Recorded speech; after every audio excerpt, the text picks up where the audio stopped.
buenas noches, bienvenidas, bienvenidos al noticiario nocturno del canal del Poder Judicial de la Federación. Les saluda Citlali Pérez, quien junto a Osiris Rostro en la interpretación en lengua de señas mexicana, les presentaremos la información más importante de este lunes 17 de junio de 2024.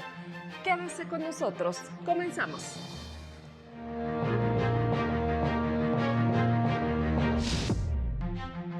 Las opiniones consultivas de la Corte Interamericana de Derechos Humanos no son vinculantes para los juzgadores, determinó el Pleno de la Corte. Elección de personas juzgadoras mediante voto popular dejaría fuera a los mejores perfiles para desempeñar esa función. El Tribunal Electoral comenzó a recibir los paquetes con los cómputos distritales de la pasada elección presidencial. El DIF apoyó con servicios de salud y educación a 117,000 personas migrantes en 2023. En su sesión de este lunes, el Pleno de la Corte resolvió una contradicción de tesis sobre el carácter que tienen las opiniones consultivas de la Corte Interamericana de Derechos Humanos. El Pleno de la Corte estableció como jurisprudencia que las opiniones consultivas de la Corte Interamericana de Derechos Humanos no son vinculantes para las personas juzgadoras mexicanas, pero tienen alta relevancia jurídica. Esto al resolver una contradicción de criterios. La normativa interamericana relativa no contempla la obligatoriedad expresa de las opiniones consultivas emitidas por la Corte Interamericana de Derechos Humanos. La propuesta señala que este Tribunal Pleno reconoce la relevancia jurídica de esas opiniones y reafirma que pueden fungir como criterios interpretativos en la medida en que sean progresivos y benéficos para las personas. El Estado mexicano, al aceptar la competencia de la Corte Interamericana, solo se refiere a la interpretación y aplicación en los casos contenciosos como obligatoria de pleno derecho, pero no hacia la interpretación en opiniones consultivas, las cuales se hace de manera abstracta y sin que medie hechos o actos jurídicos concretos en su caso. En caso de surgir un alcance diferenciado entre la interpretación nacional y aquella de la Corte Interamericana, las personas juzgadoras están obligadas, en términos del artículo 1 de la Constitución Federal, a realizar un diálogo jurisprudencial y escoger aquella que se ajuste mejor al principio pro persona. Las opiniones consultivas son interpretaciones que realiza la Corte Interamericana de Derechos Humanos sobre la Convención Americana y de otros tratados sobre derechos humanos del sistema interamericano. Un estado de la región le solicita a la Corte las opiniones acerca de la compatibilidad entre sus leyes internas y estos instrumentos internacionales. Por otra parte, al resolver una acción de inconstitucionalidad, el Pleno invalidó el artículo 59, párrafo último del Código Penal de Tamaulipas. Esta norma remitía a los supuestos previstos en el artículo 422 del Código Nacional de Procedimientos Penales, con sanciones aplicables a personas jurídicas. El Pleno declaró inválida esa disposición del Código Penal de Tamaulipas por generar incertidumbre. Para el canal del Poder Judicial de la Federación, Mario López Peña. La Suprema Corte explicó por qué es importante la división de poderes que se establece en la Constitución, misma que tiene por objeto evitar el abuso y concentración del poder público. Precisa que la división de poderes implica que la existencia de la República garantice el equilibrio para que el poder no esté concentrado en una sola persona o en uno de los tres poderes, con lo que se evita el abuso de uno de ellos sobre los otros. Recordó que el artículo 49 de la Constitución establece que los tres poderes de nuestra federación son el legislativo, el ejecutivo y el judicial. La división de poderes también implica que el Poder Judicial cuente con autonomía en su actuar y en su presupuesto para emitir decisiones con base en la Constitución y sin presiones externas. Además, el Poder Judicial garantiza el respeto a la separación de funciones para que ninguna autoridad vulnere facultades de otra y vigila que todas las instituciones respeten los derechos de las personas. Y durante un foro, impartidores de justicia analizaron las implicaciones de la iniciativa de reformas al Poder Judicial que presentó el presidente de la República. En el aula, taller de saberes y diálogo que organiza la revista Tiempo de Derechos, magistrados del circuito analizaron a título personal la propuesta de reforma al Poder Judicial que establece como tema central la elección de ministros, magistrados y jueces por voto popular. El magistrado Octavio Ramos Ramos destacó los estudios que han realizado organismos como la ONU y el Banco Mundial sobre la elección de jueces en Bolivia, en los que no se han visto buenos resultados. En conclusión, lo que se dice en estos análisis es que se pierde de vista a los mejores perfiles y no son los más idóneos los que desempeñan tan delicada función. Se destacó el hecho de que la elección en Bolivia, al igual de lo que se pretende aprobar en México, la elección de los impartidores de justicia en realidad no es de forma directa, sino que se establece una preselección de candidatos a través de listas que presentan los poderes de la Unión. El magistrado federal Juan Carlos Cruz Razo pidió esperar a que concluya todo el proceso electoral para saber si realmente el partido en el poder logrará la mayoría calificada que se necesita para llevar a cabo reformas constitucionales sin el apoyo de la oposición. Hay voces que ya están muy preocupadas dando por un hecho la reforma, pero lo cierto es que necesitamos esperar también a que queden ya en definitiva conformadas las cámaras para determinar si existe o no esta posibilidad del partido mayoritario de reformar la Constitución y llevar a conclusión esta iniciativa de reforma que formuló el Ejecutivo Federal el 5 de febrero de este año. Confiaron que en el Parlamento abierto que se ha anunciado se tomen en cuenta todas las opiniones para realmente fortalecer al Poder Judicial. Para el canal del Poder Judicial de la Federación, Juan Carlos González. Y de acuerdo con integrantes del Instituto de Investigaciones Jurídicas de la UNAM, de aprobarse dicha iniciativa, implicaría politizar la justicia y la pérdida de la independencia judicial. La reforma constitucional al Poder Judicial Federal propone modificar más de 10 artículos y, de acuerdo con integrantes del Instituto de Investigaciones Jurídicas de la UNAM, el propósito es purgar para posteriormente capturar y partidizar el sistema de justicia. Para el investigador César Astudillo, se pretende que haya identidad entre las decisiones políticas y la voluntad judicial declarada en las sentencias. Coincide que si bien es necesario cambiar el mecanismo de selección de ministros, designarlos mediante el voto popular no es la mejor medida, pues se politizaría la impartición de justicia y se perdería la independencia y autonomía del Poder Judicial. La propuesta reduce de 11 a 9 el número de ministros, quienes durarán en el cargo 12 años y solo trabajarán en pleno, eliminando las salas, lo que originaría una sobrecarga de trabajo y eventualmente que se incurra en rezago de expedientes, lo que hoy no sucede. En el caso de los ministros, 10 candidatos serían propuestos por el presidente de la República, 10 por la Suprema Corte, 5 por el Senado y 5 por la Cámara de Diputados. Los magistrados electorales, magistrados de circuito, jueces de distrito y magistrados del Tribunal de Disciplina también serían electos a través del voto popular y durarían en el cargo 6 años. Para Jesús Garza Onofre, la creación de un nuevo órgano de administración del Poder Judicial que sustituiría al Consejo de la Judicatura Federal, cuya integración sería de 5 personas, y la creación del Tribunal de Disciplina Judicial impactaría la división de poderes. El nuevo órgano de administración será independiente de la Suprema Corte. Estaría integrado por 5 consejeros y se encargaría de diseñar el presupuesto del Poder Judicial, incluido el de la Suprema Corte. Sin embargo, no se establece la posibilidad de que se respete la autonomía presupuestal. En tanto, el Tribunal de Disciplina Judicial podrá investigar, sancionar, destituir y presentar denuncias penales contra los impartidores de justicia que no cumplan con su deber. Sus resoluciones serán definitivas e inatacables, lo que restaría independencia a los impartidores de justicia. Incluso podría imponer sanciones administrativas a los ministros de la Suprema Corte. Advierte que su diseño propiciará que se transforme en un tribunal inquisitorio que actúe con discrecionalidad y con total impunidad al no poder impugnar sus resoluciones. Para Javier Martín Reyes, la iniciativa se trata de una auténtica purga de los actuales integrantes del Poder Judicial Federal, Muestra de ello es que uno de sus artículos transitorios precisa que una vez que asuman las nuevas personas juzgadoras electas mediante voto popular, serán destituidas y no tendrán derecho al haber de retiro los actuales juzgadores, incluidos los ministros.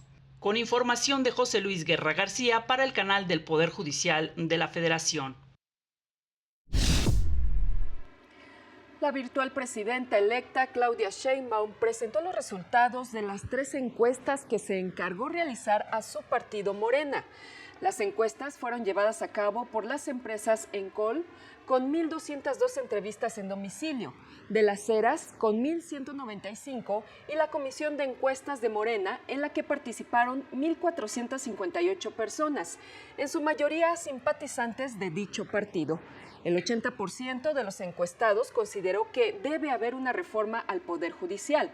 No hubo precisión con respecto al universo encuestado, ni los perfiles de los entrevistados, ni a la metodología empleada. Tampoco fueron considerados los estudios y evaluaciones que se han hecho contra la reforma judicial propuesta por el gobierno federal. Y el Tribunal Electoral comenzó a recibir los paquetes electorales y las actas con los cómputos distritales de la pasada elección presidencial, con el fin de resolver las impugnaciones que se presentaron en contra de dichos resultados. Los documentos serán resguardados en una bodega en las instalaciones de la Sala Superior y serán custodiados por elementos de la Secretaría de la Defensa Nacional. El proceso de recepción de los paquetes electorales concluirá el próximo viernes 21 de junio. Reveló la magistrada presidenta Mónica Aralí Soto Fregoso. Digamos algo esperado, conforme a lo que estábamos previendo, y de una manera pues muy organizada. Ya creo que estábamos deseosos ya de estar recibiendo esta etapa del proceso electoral, que es una etapa pues muy importante para el tribunal electoral, y estamos conforme a todo lo previsto. No hay ningún tema que haya salido vaya de lo normal, ni mucho menos.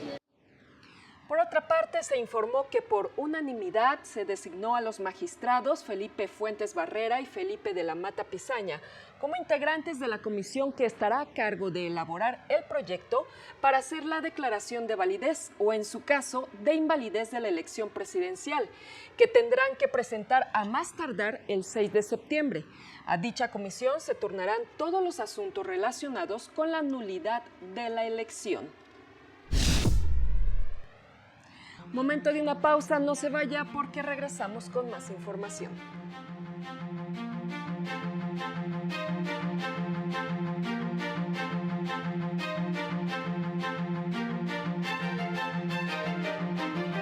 Al regresar, demandan mejorar el uso y distribución del agua.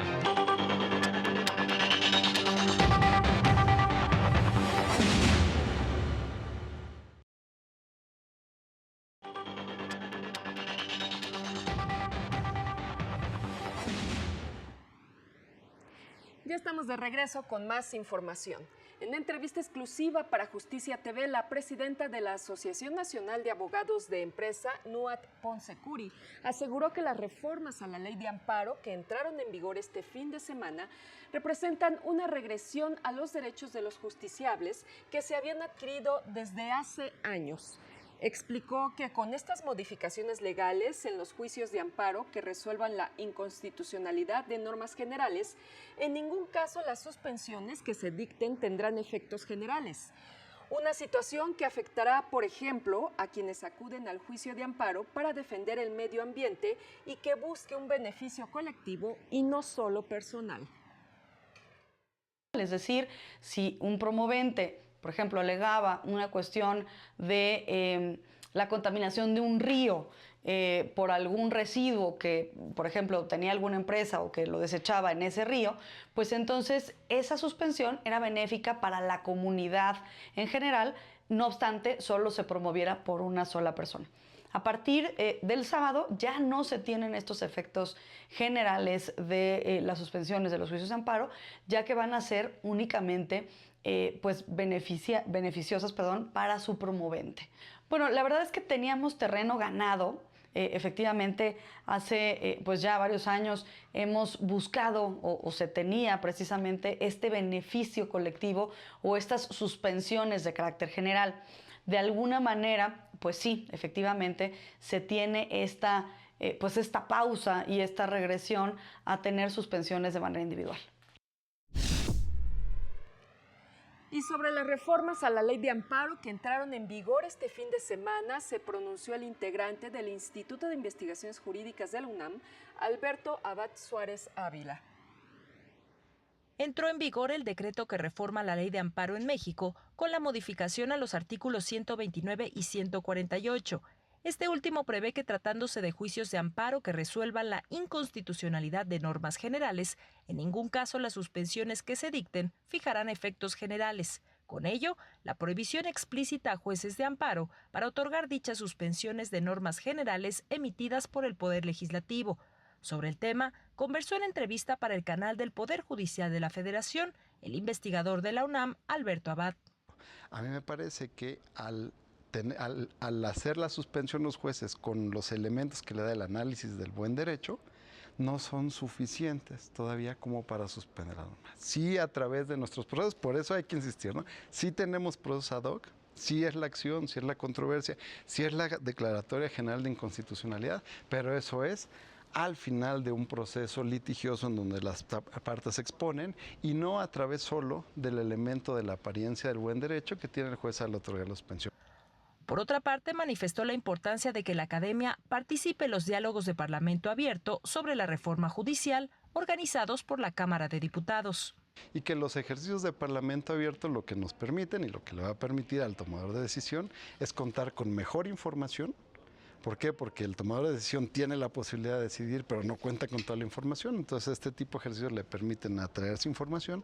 Pero también para nosotros como académicos, lo que nos va a permitir es, por un lado, tener una buena documentación de los procesos también.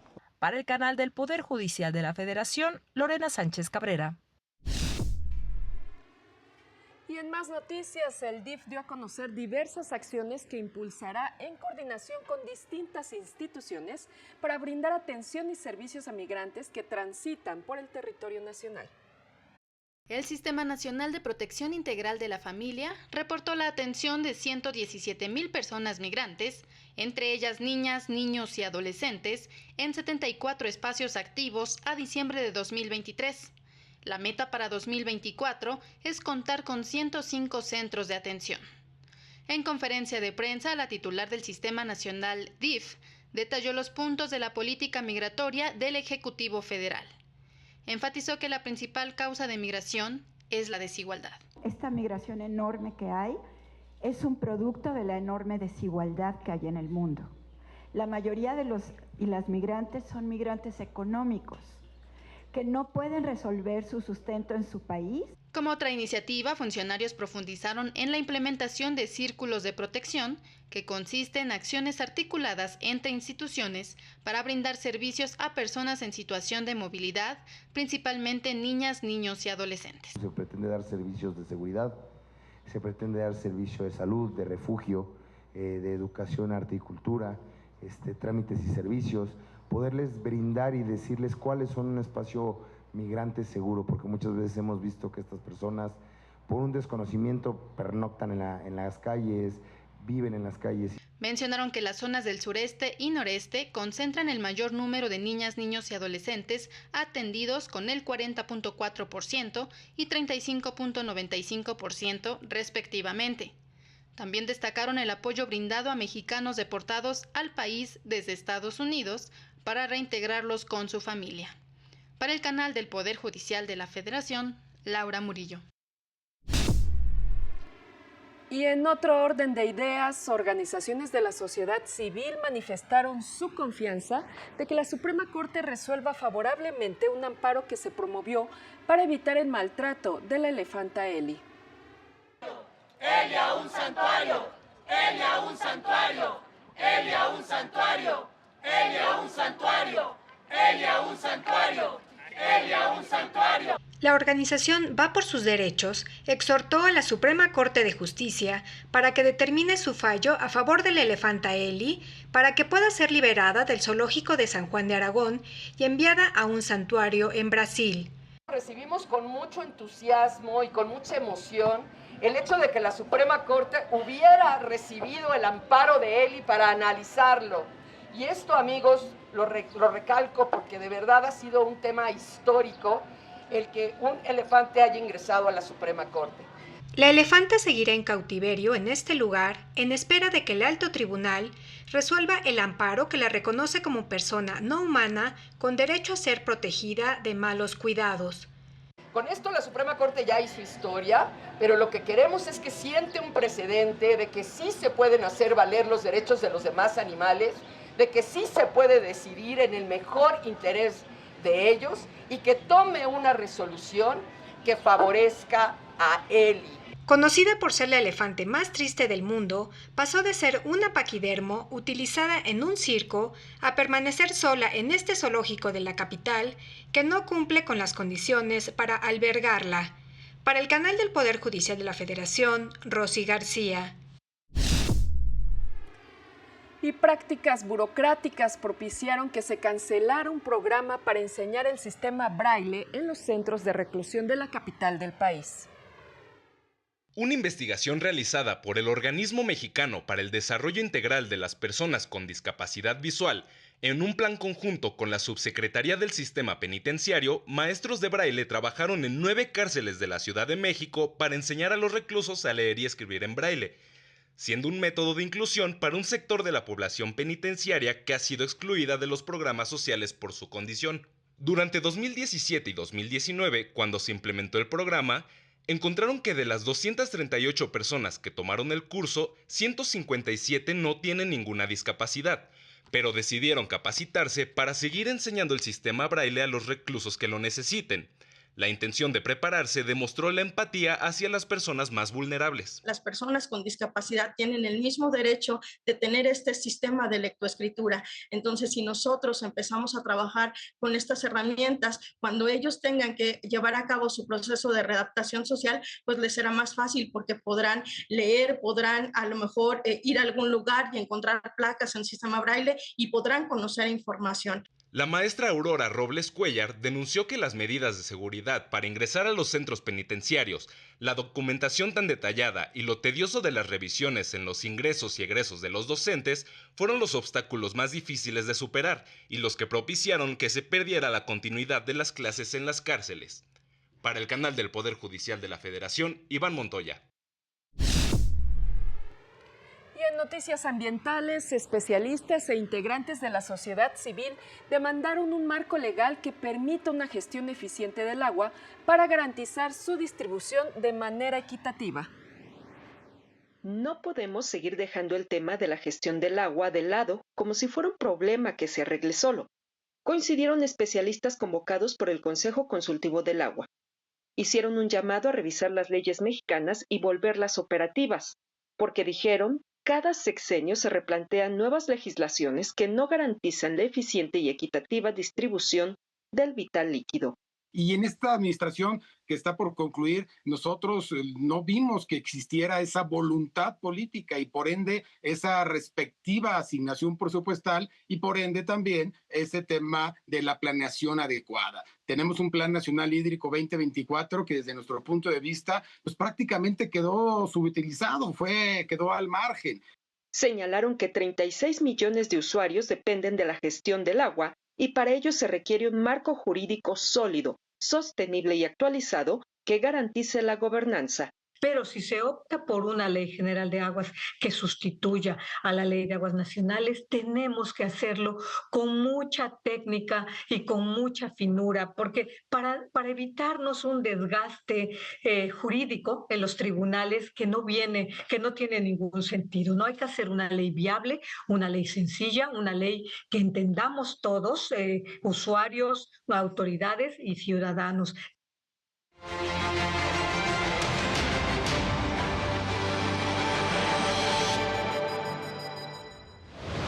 Un juez de distrito de Chihuahua otorgó una suspensión provisional para que el gobierno federal destine los recursos necesarios para combatir y apagar los incendios forestales activos en la sierra, específicamente en los municipios de Bocoina, Huachochi y Guadalupe y Calvo. La jueza cuarto de Distrito de Amparo en materia penal ordenó a la Fiscalía General de la República y a la Interpol México que inicie los trámites necesarios para cancelar la ficha roja contra el empresario argentino Carlos N. y así evitar su detención en cualquier otro país. Un tribunal colegiado otorgó un amparo al Sindicato de Trabajadores al Servicio del Ayuntamiento del municipio de Cuautlancingo en Puebla, en contra de la resolución del Tribunal de Arbitraje que dio por nulas las condiciones de trabajo. Fueron suspendidas por esta semana las labores en el Juzgado Municipal de Tlaquilpa, en Veracruz, debido a que las instalaciones fueron tomadas por ciudadanos que se manifiestan por el desalojo de 3 familias en la comunidad de Acatla. Para el canal del Poder Judicial de la Federación, Jesús Daza. Y en información del mundo, el ejército israelí no está llevando a cabo pausas en los combates en la Franja de Gaza para permitir la entrada de ayuda humanitaria, como había asegurado, pues continúan los ataques en Rafah y en el sur de la región, denunció Naciones Unidas. En Israel, el primer ministro Benjamín Netanyahu disolvió el gabinete de guerra creado tras el ataque de Hamas en octubre pasado y que desató el conflicto actual ante la insistencia del ministro de Seguridad Nacional de formar parte de las decisiones más críticas de la intervención militar. Poco después, miles de personas se manifestaron en la sede del Parlamento en Jerusalén para reclamar la salida de Netanyahu y un acuerdo con Hamas que permita la liberación de los rehenes. Y el abandono de la escuela y las carencias educativas causadas por una insuficiente inversión en educación le costarán a la economía global $10 billones para el año 2030, advirtió la UNESCO. Señaló que las personas con menos formación académica tienen menos competencias, ganan menos y también pagan menos impuestos, lo que significa que los gobiernos tienen menos recursos para invertir en sistemas educativos accesibles para todos. En 2023, 250 millones de niñas y niños no fueron a la escuela en el mundo, razón por la cual el 70% de los menores de 10 años en los países de ingresos bajos y medios no saben leer ni escribir.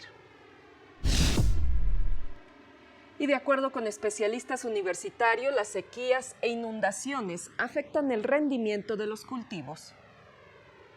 El impacto del cambio climático podría afectar hasta un 70% de las comunidades rurales por la pérdida de cultivos y reducción de ingresos agrícolas, situación que agravaría la seguridad alimentaria y pobreza. ¿No? Toda la parte de injusticias y desigualdades agroalimentarias, ¿no? Agricultores empobrecidos, estos precios bajos para los productores. En un conversatorio sobre alimentación y agricultura ante el cambio climático, organizado por el Instituto de Investigaciones Sociales de la UNAM, aseguraron que el sector agrícola es el más afectado por el aumento de temperatura, pues las sequías e inundaciones afectan los rendimientos de cultivos. Tenemos que ver cómo realmente incluir, ¿no? a todos los actores que están más afectados y marginados en esta toma de decisiones y en estas políticas que ha habido. En algunas regiones del país, las pérdidas de producción agrícola han alcanzado hasta un 50% en eventos de sequía extrema. Ante esta situación, indicaron que uno de los sectores más afectados son las comunidades indígenas, debido a que dependen directamente de la agricultura, la caza y pesca. Para el canal del Poder Judicial de la Federación, Rosy García.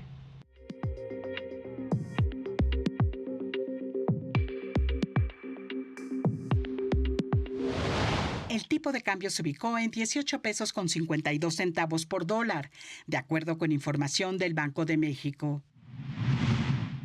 Toda reforma constitucional o a las leyes debe darse con el debate y contrapesos de la división de poderes, respetando su autonomía. Se necesita estabilidad económica y certidumbre jurídica para que el sector privado invierta en México y este se integre eficientemente a sus socios comerciales y capitalice la relocalización, expresó el Centro de Estudios Económicos del Sector Privado.